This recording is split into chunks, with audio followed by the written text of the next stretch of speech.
நம்முடைய அந்த வைணவ சமயத்தினுடைய ஆழத்தை புரிந்து கொள்வதற்கும் அந்த பக்தியை பெருக்குவதற்கும் தமிழ் எப்படி ஏது செய்கிறது விவாதத்தை இந்த கலந்துரையாடலை தொடக்கினா சரியா இருக்கும்னு நினைக்கிறேன். இறைவனுக்கு பெயரே பைந்தமிழ் பின் சென்ற பச்சை பசுங்கொண்டல் என்று பெயர்.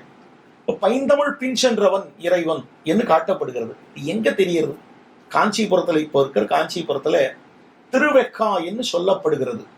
அந்த திவ்ய தேசம் எதோத்த காரியம் பெருமான், அவனுக்கு தமிழ் என்ன பேர் தெரியுமா? சொன்ன வண்ணம் செய்த பெருமாள் என்று பேர். இன்னி வரைக்கும் எல்லா வைணவ ஆலயங்களிலும் முதலிலே தமிழ் செல்லும். அதற்கு பிற்பாடு என்ன செல்லும் தெரியுமா? அதற்கு பிற்பாடுதான் வேதம் செல்லும். இங்கே இருக்கக்கூடிய செல்வ பிள்ளையை, செல்வ பிள்ளைன்னா அங்க இருக்கக்கூடிய பெருமானுக்கே செல்வ பிள்ளைன்னு தான் பேரு. அங்க இருக்கிறவன் எல்லாம் அறிந்தவன், 4 கைகள், அழகாக விஷ்ணு பரம்பொருள். ஆனா அவன் என்ன சொல்றான்னா செல்வ பிள்ளை, வாராய் என் செல்வ பிள்ளைன்னு சொல்ற பிள்ளை. அந்த பிள்ளையை எப்படி பார்த்து கொள்ள வேண்டும் என்றால் கணற்றங்கரை குழந்தை போலே பார்த்துக் கொள்ளுங்கள்.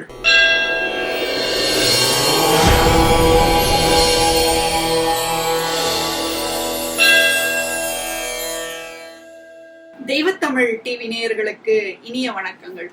தமிழும் ஆன்மீகமும் எப்படி ஒன்றோடு ஒன்று கலந்து நம் வாழ்க்கையை மேம்படுத்தி கொண்டிருக்கிறது என்பதை இத்தனை காலம் தெய்வத்தமிழ் டிவியில் வரக்கூடிய பல்வேறு தனி உரைகளை கேட்டு பக்தி சம்பந்தமான நம்முடைய அறிவு இன்னும் விசாலமாக வளர்ந்திருக்கும் என்று நம்புகிறோம். அந்த வகையிலே நம்முடைய அறிவையும் புரிதலையும் இன்னும் ஆழப்படுத்துவதற்கு பக்தி சம்பந்தமான கலந்துரையாடல்கள் இன்னும் அதை பக்குவப்படுத்தும் என்ற நம்பிக்கையிலே தெய்வத்தமிழ் டிவியின் இன்னொரு புதிய முயற்சியாக இப்பொழுது ஆன்மீக பெரியோர்களுடன் கூடிய கலந்துரையாடல்களை நாம் இனிதே துவங்குகிறோம். அந்த வகையிலே இன்றைய தினம் வைணவமும் வாழ்வியலும் என்ற அடிப்படையிலே ஒரு கலந்துரையாடலை உங்களுக்கு இருக்கக்கூடிய அதே வைணவம் சம்பந்தமான பக்தி செலுத்துவது சம்பந்தமான பல்வேறு கேள்விகளோடு உங்களின் பிரதிநிதியாக நான் இன்று ஒரு வைணவ பெரியவரை, ஒரு ஆசானை சந்தித்து நம்முடைய சந்தேகங்களை கேட்டு தெளிய இருக்கிறோம். இன்று நம்முடன் இணைந்திருக்கக்கூடியவர் ஒரு வைணவ சொற்பொழிவாளர், இன்றைய தலைமுறைக்கு வைணவ வகுப்புகளை எடுக்கக்கூடியவர், வைணவ கடல் செஞ்சொர் செல்வன் என்று அழைக்கக்கூடிய ஐயா திரு தேவராஜன் அவர்களுடைய திருமகனார் ஸ்ரீ வல்லபன் அவர்கள் நம்மோடு இணைந்திருக்கிறார். வணக்கம். மற்ற மொழிகளுக்கு இல்லாத ஒரு பெருமையாக தமிழ் மொழிக்கு நம்மால சொல்லக்கூடிய ஒரு விஷயம் என்னன்னு பாத்தீங்கன்னா, பக்தியாலே தமிழ் வளர்ந்தது, தமிழாலே பக்தி வளர்ந்தது. அப்படிப்பட்ட ஒரு சம்பந்தம். அதனாலதான் நம்ம தெய்வ தமிழ்னு கூட சொல்றோம். அப்படிப்பட்ட சம்பந்தம் நம்முடைய மொழிக்கு பிரத்யேகமாக இருக்கிறது அப்படின்னு சொல்லலாம். குறிப்பா வைணவத்தை பற்றி நம்ம யோசிக்கும் பொழுது எல்லாருக்குமே தெரியும், தமிழ் முன் செல்லும், பின்னாலே பெருமாள் செல்லுவார், அதற்கு பின்னாலே வேத கோஷங்கள் முழங்கும் அப்படிங்கிறத நம்ம பார்த்திருக்கோம். நம்முடைய இந்த வைணவ சமயத்தினுடைய ஆழத்தை புரிந்து கொள்வதற்கும் அந்த பக்தியை பெருக்குவதற்கும் தமிழ் எப்படி ஏது செய்கிறது அப்படிங்கறதுல இருந்து இந்த விவாதத்தை, இந்த கலந்துரையாடலை தொடக்கினா சரியா இருக்கும்னு நினைக்கிறேன். தமிழ் அப்படின்ற வார்த்தைக்கு சொல்லுக்கு என்ன பொருள் அப்படின்னு பார்த்தா இனிமை அப்படின்னு பொருள். ராமாயணத்துல வால்மீகி சொல்லுகிறார், ஹனுமன் சீதையினிடத்திலே பேசுகிற போது மதுரா மதுரா லாபா, அதாவது சீதை அழகாக பேசக்கூடியவள், அதே போல ஹனுமனும் அழகாக மதுர பாஷையிலே பேசி இருக்கிறான் என்று நம் பெரியவர்கள் காட்டியிருக்கிறார்கள், வால்மீகி காட்டியிருக்கார்.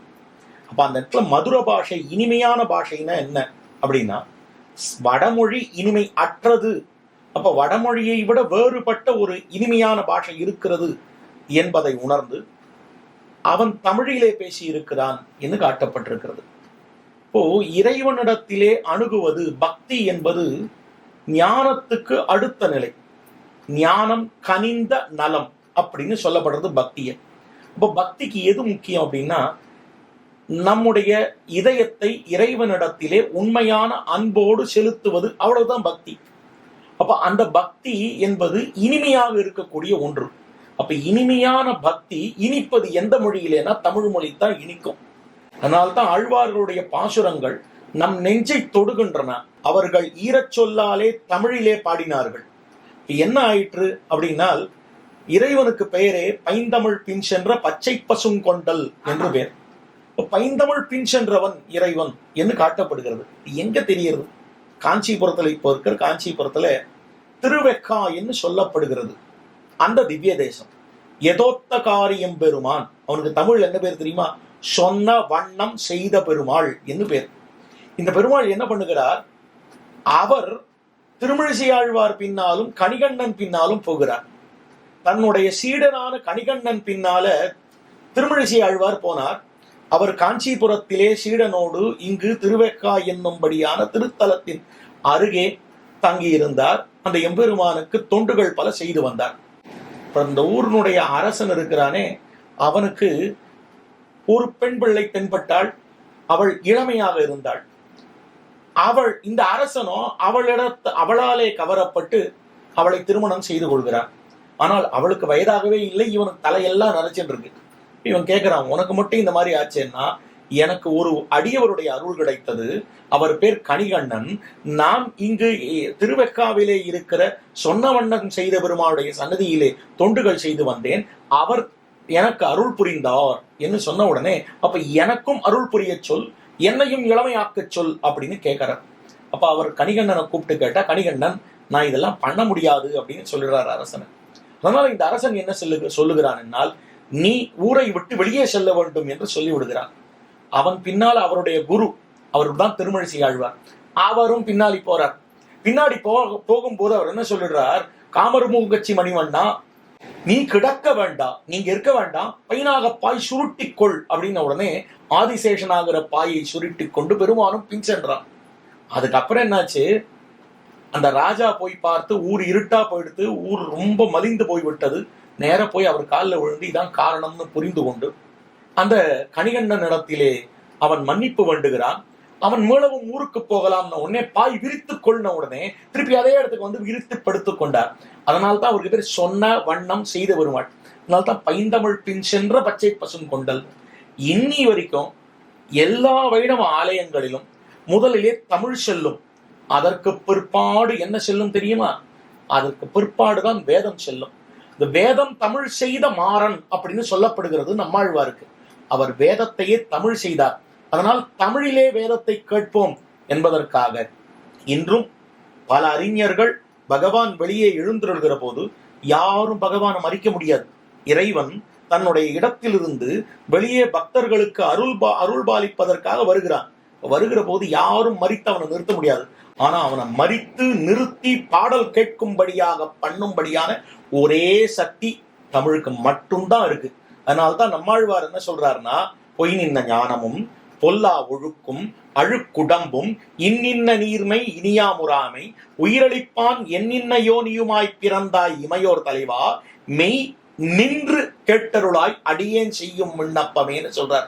அப்ப அடியேன் செய்யும் விண்ணப்பத்தை நீ நின்று கேட்க வேணும்னு உடனே ஓடி வரக்கூடிய பிரவாகமாக இருக்கக்கூடிய நதியை போலே இருக்கக்கூடிய அந்த எம்பெருமான் தமிழுக்காக நிற்பான்.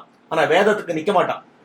பெருமான் புறப்பட்டா பின்னாடியே ஓடி போன வேதம். ஆனா தமிழுக்கு நின்று தமிழை கேட்டு தமிழ் பின்னாலேயே போகக்கூடியவன். அதே போல இந்த தமிழுக்குன்னு பல திருவிழாக்களும் இந்த கோவில்களிலே அமைந்திருக்கின்றன. இதுதான் தமிழுக்கு வைணவம் கொடுத்திருக்கக்கூடிய பல ஏற்றங்களை ஏதோ கடுகளவு சொல்லி இருக்கிறேன், அவ்வளவுதான். ரொம்ப ரொம்ப அருமை. எப்படி தமிழுக்காக இறைவன் இறங்கி நிற்கிறான். ஒரு முறையும் தமிழ்னால் அவனுக்கு விடுக்கப்படுகின்ற விண்ணப்பத்தை எப்படி செவிமடுத்து கேட்டு எல்லா பக்தர்களுக்கும் அருள் பாலிக்கிறான்னு ரொம்ப அழகா ஒரு படை திறந்த வெள்ளம் போல் அந்த சுகானுபவத்தை எங்களுக்கு எல்லாம் கொடுத்தீங்க. அதை தொடர்ந்து இறைவனை வெறும ஒரு தந்தையாகவோ ஒரு தலைவனாகவோ மட்டும் பார்த்து பாவிப்பது கிடையாது. நம்முடைய சமயங்கள் பல்வேறு படிநிலைகள்ல இறைவனை நமக்கு உறவாக சொல்லி கொடுத்திருக்கு அப்படின்னு பார்க்கும் பொழுது அந்த உறவு சம்பந்தப்பட்ட அந்த உறவினால் ஆகக்கூடிய இல்லை உறவு சம்பந்தப்படுத்தக்கூடிய பக்தி, அதை நீங்க எப்படி பாக்குறீங்க? எந்தெந்த இதுக்கு பின்னாடி இருக்கக்கூடிய ஒரு முழுமையான அர்த்தம் என்ன? உறவாக பக்தியை சொல்லி தரக்கூடிய அந்த பாங்கு வைணவத்துல இருக்கக்கூடியதை நீங்க எப்படி பாக்குறீங்க? பக்தி அப்படின்னா நம்ம எல்லாரும் என்ன நினைச்சுட்டு இருக்கோம், என்னமோ தலை நரைச்சதுக்கு அப்புறம் கீத புத்தகத்தை எடுத்து அதை திறந்து படிப்பது பக்தி, அது பக்தி அப்படின்னா அது அது அதுல எனக்கு உடன்பாடு இல்லை. இப்போ பக்தி என்றால் என்னன்றதை புரிஞ்சுக்கணும். ஒரு தாய் பிள்ளையின் மேலே வைத்திருக்கக்கூடிய காதலை அந்த பிள்ளைக்கு பதில் கண்ணனை வைத்து பண்ணினால் அதுவும் பக்தி. ஒரு கணவன் மனைவி மீது வைத்திருக்கிற காதல், மனைவி கணவன் மீது வைத்திருக்கிற காதல், அதை அந்த பகவானிடத்திலே வைத்து பண்ணினால் அது பக்தி தான். இப்போ பக்தி என்றால் என்ன அப்படின்னா அதுக்கு அர்த்தம் முதல்ல புரிஞ்சுக்கணும். ஒருத்தர் தன்னை விட உயர்ந்த ஒரு விஷயத்தின் மீது வைத்திருக்கக்கூடிய அன்பு, காதல், அதுக்கு பேர் பக்தி, அவ்வளவுதான். இப்போ இத இறைவன் எல்லோரை விட உயர்ந்தவன். இந்த உயர்ந்த இறைவன் மீது நாம் வைத்திருக்கக்கூடிய ஒரு காதல் இருக்கிறது இல்லையா, அதுதான் பக்தி. இப்ப என்ன ஆறுது அப்படின்னா இது ஞானம், அறிந்து கொண்டு செய்வது அப்படின்றத நிலையில இருக்கக்கூடியது. ஒண்ணுமே வேண்டாம். பகவானிடத்துல சுத்தமான எண்ணத்தோடு, அவனிடத்திலே நீ என்னை காக்க இருக்கிறாய் என்கிற எண்ணத்தோடு நம்மை செலுத்திக் கொள்வதுதான் பக்தி. அப்படி பார்க்கிற போது இறைவனுக்கும் நமக்கும் 9 விதங்களாலே உறவு சொல்லப்பட்டிருக்கிறது வைணவத்துல. வைணவமே நாராயண மந்திரத்தை அடிப்படையாக கொண்டிருக்கிறது. அதனால்தான் நலம் தரும் சொல்லை நான் கண்டு கொண்டேன் நாராயணாவென்னும் நாமம் அப்படின்னு திருமங்கையாழ்வார் தனக்கு ஞானம் வந்த பிற்பாடு முதலிலே நாராயணாவென்னும் நாமம் என்பதை உணர்ந்து கொண்டேன் அப்படின்னு சொல்றார். அந்த நாராயணாவென்னும் நாமத்தை அறிந்தால் மட்டும் போராது, உணர வேண்டும். அறிவுக்கு ஞானம், ஆனா உணர்ச்சிக்கு பக்தி. ஞானம் என்பது எப்படிப்பட்டது? அது உங்களுக்கு யாருக்கு அறிவு இருந்தாலும் ஞானத்தை சம்பாதிச்சுக்கலாம். ஆனா மனசால பகவானை பார்க்கிற போதுதான் அது பக்தியாக மாறும். அப்ப ஞானம் என்கிற கோணத்திலே ஆங்கிலத்துல சொல்லும் போது இன்டெலிஜென்ஸ் கோஷன்ட் அப்படின்னு சொல்லுவாங்க. அடுத்தது எமோஷனல் கோஷன்ட்னு சொல்லுவாங்க. இங்க பகவானை வச்சுட்டு பாக்குறவங்க அவங்க கிட்ட போய் 10 விஷயம் வேண்டிப்பாங்க. உனக்கு நான் 12 சுத்துறேன், எனக்கு இதை கொடு. நடந்து மலையேறேன், எனக்கு அதை கொடு. அழகு குத்திக்கிறேன், எனக்கு இதை கொடு. அப்போ அது வியாபாரம் ஆகிறது. ஆனால் வியாபாரத்தையும் தாண்டி நீ என்னை எப்படி வைத்திருக்கிறாயோ நான் அப்படி இருக்கிறேன், உன் மனத்தால் என் நினைந்திருந்தாய் என்று இருக்கக்கூடிய நிலை. இது எப்ப வரும்னா இந்த உறவை உணர்ந்தால் மட்டுமே. ஏன் எப்பொழுது பகவானிடத்திலே வேண்டுதல் என்கிற ஒரு விஷயம் வருது, எப்பொழுது நீ என்ன கொடுக்குறியோ நான் சாப்பிட்றேன்ற விஷயம் வருது. ஒரு தாயும் தந்தையும் இருக்கிறார்கள், ஒரு சிறு குழந்தை இருக்கிறது. இந்த குழந்தை என்ன செய்கிறது அப்படின்னு சொன்னால், வெளியே சென்று ஏதோ உழைத்து விட்டு 500 ரூபாய் கொண்டு வந்து, அப்பா இன்னைக்கு நீ எனக்கு சாப்பாடு போட்டல்ல, அதனால உனக்கு 500 ரூபாய் தரேன் அப்படின்னு சொல்லிட்டுனா, இல்லைன்னா தினமும் உனக்கு இவ்வளவு தருகிறேன், எனக்கு சாப்பாடு போடுவியா, இருக்கு இடம் தருவியா அப்படின்னு தகப்பனார் தாயார் இருக்கும் வீட்டிலே வாடகை கொடுத்திருக்கிறேன் என்று சொன்னால் அந்த தாய்க்கும் தகப்பனுக்கும் எவ்வளவு வருத்தப்படும் மனசு. ஆனா நமக்கு அன்னையாய் அத்தனாய் என்னை ஆண்டிடும் தன்மையான்னு எல்லா உறவாகவும் இருக்கக்கூடிய அந்த இறைவனிடத்திலே சென்று எனக்கு இது வேணும், உனக்கு இது தரேன்னு வியாபாரம் பேசினா அந்த இதயத்துக்கு எவ்வளவு வருத்தம் இருக்கும். அப்ப நம்ம என்ன பண்றோம்? எப்போ இறைவன் நமக்கு அந்நியனாக மாறுகிறான் அப்படின்னு சொன்னா, இறைவனை மேல வச்சுட்டு நம்ம கீழே இருந்து அது ஏடிஎம் மிஷினா பார்க்கும் போதுதான் அவன் அந்நியமாக மாறுகிறான். அப்படி அல்ல. ராமானுஜருடைய வாழ்க்கையில ஒரு அழகான சுவையான சம்பவம். அவர் என்ன பண்ணுகிறார், இங்க மேல்கோட்டை என்னும்படியான திருநாராயணபுரம் என்கிற திவ்ய கஷேத்திரத்துல இருக்கார். அங்க இருக்கிறவர்களுக்கு எல்லாவற்றையும் சொல்லி கொடுத்து 12 ஆண்டுகள் அங்க இருந்தார். அப்பொழுது மீளவும் ஸ்ரீரங்கத்துக்கு வரக்கூடிய ஒரு தருவாய். அப்பொழுது அங்க இருக்கக்கூடியவர்களிடத்திலே ஒரு வார்த்தை சொல்லி வந்தார். இங்கே இருக்கக்கூடிய செல்வப்பிள்ளையை, செல்வப்பிள்ளைன்னா அங்க இருக்கக்கூடிய பெருமானுக்கே செல்வப்பிள்ளைன்னு தான் பேரு. அங்க இருக்கிறவன் எல்லாம் அறிந்தவன், 4 கைகள், அழகாக விஷ்ணு பரம்பொருள். ஆனா அவன் என்ன சொல்றான்னா செல்வப்பிள்ளை, வாராய் என் செல்வப்பிள்ளாய்ன்னு சொல்றார். பிள்ளை, அந்த பிள்ளையை எப்படி பார்த்து கொள்ள வேண்டும் என்றால், கணற்றங்கரை குழந்தை போலே பார்த்து கொள்ளுங்கள். ஒரு குழந்தை கணற்றங்கரையிலே இருந்ததேயானால் தாயோ தந்தையோ அதை சேர்ந்தவர்கள் எப்படி அந்த குழந்தையை பத்திரமாக பார்த்து கொள்வார்களோ அந்த எண்ணத்தோடு அந்த பகவானை பாருங்கள் என்று சொல்லுகிறாள். ஏன் அப்படின்னா அதுதான் பகவானை நமக்குள்ள பக்கத்துல கொண்டு வருது. அப்படி அவனை ஒரு குழந்தையாக பாவித்தவர்கள் உண்டு. அதே போல அந்த எம்பெருமானுக்கு அவருடைய வாழ்க்கையில் ஒரு இன்னொரு சுவையான சம்பவம். ஸ்ரீரங்கத்துல பெரிய பெருமாள் படுத்துக் கொண்டிருக்கிறார்.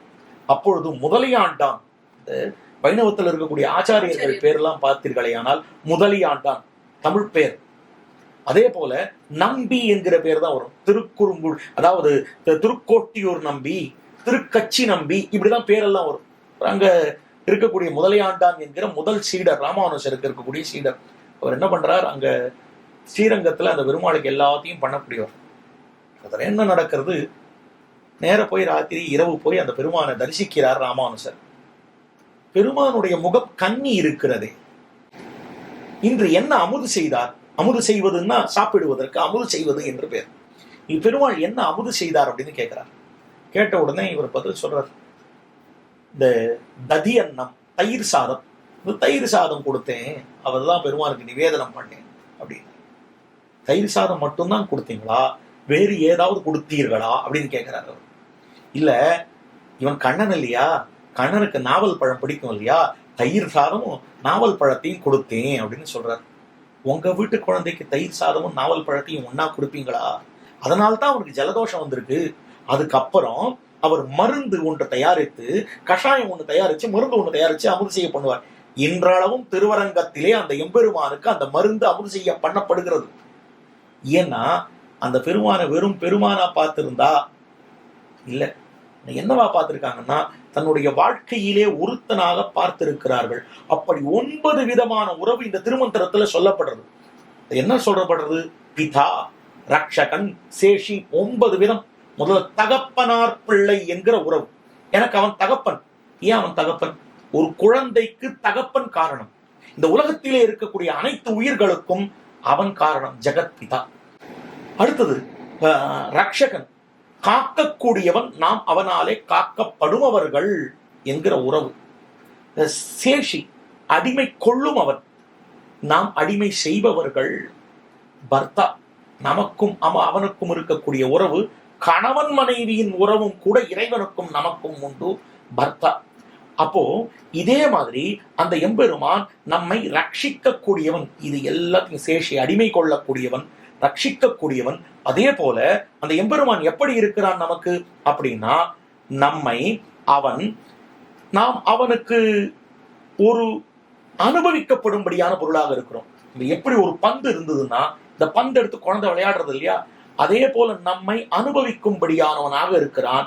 நாம் அவனுக்கு, அவனுடைய தொண்டுக்காகவே இருக்கிறோம். இப்படியாக பல உறவுகள் கட்டமைக்கப்பட்டிருக்கின்றன. இந்த உறவின் அடிப்படையில பார்க்கிற போது அவனை எப்படி பார்த்தார்கள்னா, இது எல்லாம் ஞான தசை. இந்த ஞானத்தின் தசையிலே இதெல்லாம் வருது. ஞானம் கனிந்த நலம் வருகிற போது, பிரேமம் வருகிற போது, நான் அவனாலே காக்கப்படக்கூடியவன் என்கிற எண்ணம் போய்விடும். அது போய்தான் என்ன பண்றார் அப்படின்னா, பெரியாழ்வார் பாண்டியன் வல்லபதேவன் சபையில நேர போய் நிக்கிறார். யார் பரம்பொருள், யார் அதை நிரூபிக்கிறார்களோ அவர்களுக்கு என் பொற்கழி அருந்த ஒழும் அப்படின்னு சொல்றான். அப்பொழுது இவர் நேர போறார். போய் வேதங்கள் எல்லாம் சொல்லி, இதிகாசங்கள் எல்லாம் சொல்லி, பரம்பொருள் நாராயணனே என்றெல்லாம் சொல்லுகிறார். சொல்லிட்டு வெளியில வர, இப்போ பரம்பொருள் நாராயணன் இல்லையா, இப்போ பரம்பொருள் தான் நம்மை காக்கக்கூடியவன், இதெல்லாம் நிரூபிச்சுட்டார். பொற்கிழி அருந்து விழுந்துடுது. விழுந்து எழுந்து வெளில வர, வந்த உடனே அந்த வல்லபதேவனுக்கு சந்தோஷம். எனக்கு யார் மேலான தெய்வம் என்று தெரிந்து விட்டது, எனக்கு கதி கிடைத்து விட்டது. அதனால் இவரை யானையின் மீது அமர்த்தி இவர் நகர்வலம் வருகிறார். பட்டத்து யானையின் மீது நகர்வலம் வரார்.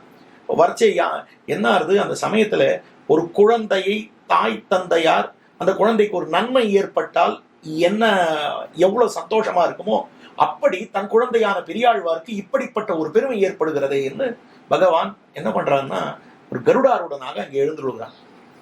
பார்த்த உடனே இவர் என்ன பண்றார், உள்ளையெல்லாம் காக்கக்கூடியவன் அவன் தான் மேம்பட்டவன். நம்ம என்ன பண்ணுவோம், பகவான் நேரம் வந்து நின்னா, திருப்பதிக்கு போறோம், அவ்வளோ பெரிய கியூ, திருமலைக்கு போறோம், அவ்வளோ பெரிய கியூ. இங்க ஏன்னா ஒரு 5 மணி நேரம் 6 மணி நேரம் நின்று போறோம். நின்று போன உடனே அந்த திருவேங்கடமுடையான அங்க இருக்கக்கூடிய திருமலையப்பனை நாம் கண்ணார பார்த்து சேவிக்க வேண்டும். போன உடனே நேர கண்ணுக்கு தெரியலாம், கண்ணை மூடின்றோம். இப்படி மூடினுட்டு என்ன தோன்றது, அப்பதான் நமக்கு என் பிள்ளை இந்த மார்க் வாங்கணும், என் பொண்டாட்டி என்னை திட்டாம இருக்கணும், என்னுடைய கணவன் இப்படி இருக்க வேண்டும், இதெல்லாம் சொல்றவன் வழிய பகவானே உன்னை பார்ப்பதற்கு எனக்கு வாய்ப்பு கொடுத்தாயே என்கிற எண்ணமும் கிடையாது. அப்படி இருந்தாலும் பரவாயில்ல, பகவானே எனக்கு மோட்சம் கொடு, அதுவும் நமக்கு கேட்க தெரியாது. பகவானே நான் உனக்கு தொண்டு செய்யும்படியாக பண்ணு, அதையும் கேட்க தெரியாது. இதெல்லாத்தையும் மூட்டை கட்டி வச்சுட்டார். எனக்கு மோட்சம் கொடுன்னு கேட்கல, அவர் என்னை காப்பாத்துன்னு கேட்கல, எனக்கு பணம் காசு கொடுன்னு கேட்கல. என்ன பண்ணாரு தெரியுமா, நேர பார்த்தார், இவ்வளவு அழகா இருக்கியே, நீ இங்க வந்தேன்னா ஊர்ல இருக்கிறவங்க கண்ணெல்லாம் உன் மேல பட்டுதுன்னா உனக்கு என்ன ஆகுமோ, உனக்கு ஏன் வருமோ என்கிற பயத்தினாலே யானையின் கழுத்திலே இருக்கக்கூடிய மணியை எடுத்து பல்லாண்டு பல்லாண்டு பல்லாயிரத்தாண்டுன்னு பல்லாண்டு பாடுறார். உடனே என்ன பண்றான், பல கோடி 100,000 மல்லாண்டதின் தோள். உடனே தோளை காட்டுறான் அந்த பெருமான். பாத்தியா என் தோள் எப்படி இருக்கு பாத்தியா, கிருஷ்ணனா இருந்த போது மல்லர்களை நிரசித்து இருக்கிறேன், இந்த தோளை பார்த்தா உங்க பயம், உனக்கு பயம் அப்படின்னு கேட்கிறான் பகவான்.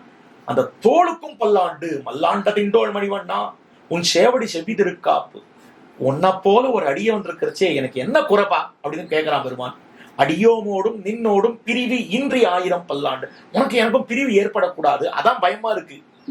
அடுத்தது என்னுடைய திருமார்பில பாத்தியா லக்ஷ்மி இருக்கா, எவன் திருமார்பிலே லக்ஷ்மி இருக்கிறாளோ, மகாலட்சுமி தாயார் இருக்காளோ அவன் பரம்பொருள்னு சொல்லப்பட்டிருக்கு. அப்ப நான் பரம்பொருள்னு தெரியலையா, அவ இருக்கிறனால தான் இவ்வளவு நீ ஓடி வரியா, எல்லா எதற்கையும் அவனை காட்டிக் கொண்டு இருக்கிறாயா, அதுக்கும் பல்லாண்டுன்னு பாடினான்.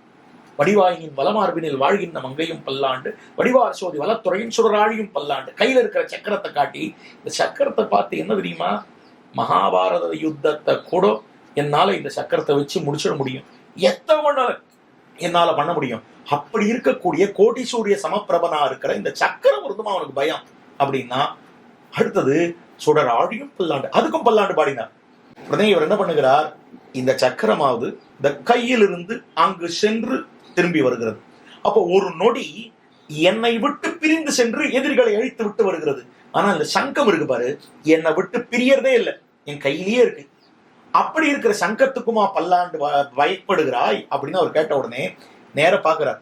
என்ன சொல்லணும், இப்பாஞ்ச சன்னியமும் பல்லாண்டுன்னு சொல்லணும். அந்த பாஞ்ச சன்னியத்தாக சங்கரத்தை பார்த்து என்ன சொல்றாருன்னா, அவருக்கே பயம், நம்ம எங்கேயாவது இவருக்கு பல்லாண்டு பாடுறன்னு இவர் கண்ணை பார்த்து பாடினா நம்ம கண்ணு அவருக்கு பட்டுட போறதேன்னு பயம். உடனே என்ன சொல்றாருன்னா, மூஞ்சி அப்படி திருப்பிக்கிறார், அப்பாஞ்ச சன்னியமும் பல்லாண்டே, அப்பாஞ்ச சன்னியமும் பல்லாண்டேன்னு எங்கோ படற்கையிலே இருக்கிறார் போல அந்த எம்பெருமானை சொல்லுகிறார்னா, இப்படி ஞான நிலையை கடந்து பக்தி நிலை கடந்து பக்தி பிரேமமாக மாறி இறைவன் நம்மை காக்கக்கூடியவன் என்கிற எண்ணம் மாதிரி இறைவனை நாம் காக்கக்கூடியவர்கள் என்கிற எண்ணம் வரைக்கும் கொண்டு போறது இருக்கே, இதுதான் வைணவத்தில் இருக்கக்கூடிய மேலான பக்தியின் நிலை. இதுவரை பக்தி சார்ந்த இறைவனிடம் நாம் எப்படி பக்தி செய்ய வேண்டும், உறவு நிலைகளிலே எப்படி வெவ்வேறு நிலைகளிலே இறைவனை நாம் பாவித்து அவன் மேல் பக்தி செலுத்த முடியும் என்ற பல தகவல்களை நமக்கு ஐயா ஸ்ரீ வல்லபன் அவர்கள் தந்து கொண்டிருக்கிறார். இது அள்ள அள்ள குறையாத அமுதம் போல இன்னும் விரிந்து கொண்டே இருக்கிறது. இது குறித்த இன்னும் நம்முடைய புரிதலை விரிவுபடுத்த அடுத்த பகுதியில் கண்டு கேட்டு மகிழ்வோம்.